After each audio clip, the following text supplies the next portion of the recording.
guys, my name is Brianna and I am a Cal State Long Beach student, and today I will be showing you how I make vegan chicken sandwiches. I will be listing the recipe down below and right here. You guys can screenshot the video right now.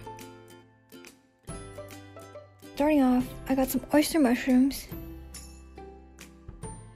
I bought some egg replacement, 2 tablespoons to 1 tablespoon powder. I put mustard and some hot red franks. Here I am putting the oyster mushroom into the flour first. Here they are sitting with their friends. Then I put them in the egg mixture. And then I put it back into the flour, and then boom, I was ready to heat it up.